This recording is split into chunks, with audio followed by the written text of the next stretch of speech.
ce que je trouve assez marquant, pardon, c'est que très vite Terrier s'agace, quoi. Pourquoi est-ce qu'il s'agace autant? C'est-à-dire que, est-ce que... Parce qu'il y a peut-être eu, alors on ne sait pas, mais ils se sont peut-être dit des choses pas sympas du tout au moment de prendre le ballon. Et là, bon. Moi, je pense qu'il faut, alors, qu'il faut un peu côté grand seigneur. Un côté grand seigneur aurait été. Blas a tort à la base, je suis d'accord, parce qu'il y a un tireur désigné et c'est Terrier.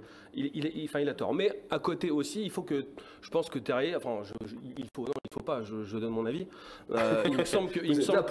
Il me semble que Terrier aussi doit être un peu grand seigneur dans le dossier, se mettre un peu à la place de Blas, qui est quand même sacrément dans le dur.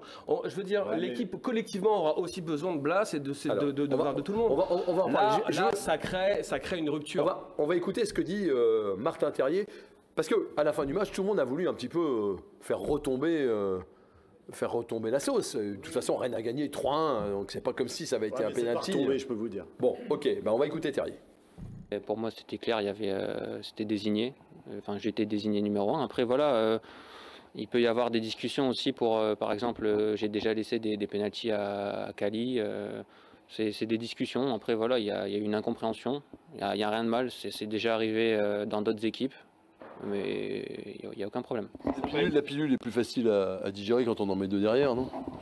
Ouais, en plus, c'est vrai que pour l'anecdote, la mi-temps, Baptiste, il vient me voir et il me dit de toute façon, c'est pas grave, tu vas en mettre 2 dans le jeu. Donc voilà, il a eu raison. Mais ce qui est bien, c'est qu'on a, lui, moi, comme Ludo, on a réussi à switcher à la mi-temps. Et il n'y a pas eu de problème particulier. Bon, alors après, des sifflets, on en a parlé. Ouais. On peut les déplorer quand même. Oui, clairement, les sifflets, c'est trop. Surtout les sifflets quand Blas touchait le ballon, c'est bon. Systématiquement, ouais. On tourne la page, au moins le match se poursuit. Moi, je trouve que Blas, son erreur, c'est qu'il n'avait rien à gagner finalement. Parce que même s'il marquait le pénalty, il ne regagnait pas, peut-être une confiance perso, mais ça reste qu'un pénalty, mais il ne regagnait pas la confiance des supporters en un pénalty. Et là, il l'a perdu presque définitivement. Il faudra au moins 2 triplés pour la regagner. Je prends un très gros risque, mais il pouvait quand même regagner un petit peu de confiance. Mais un but, ça compte et c'est toujours. Mais si, pour le. Ça, c'est ton avis si tu veux. Mais c'est toujours. On peut pas nier qu'un but, quoi qu'il arrive, c'est bon pour la confiance d'un joueur. Il prend un gros risque. Mais à la limite, Terrier prenait un gros risque quand il tirant sur une diagonale aussi. Oui, mais tout à fait. Je pense qu'il part de trop loin.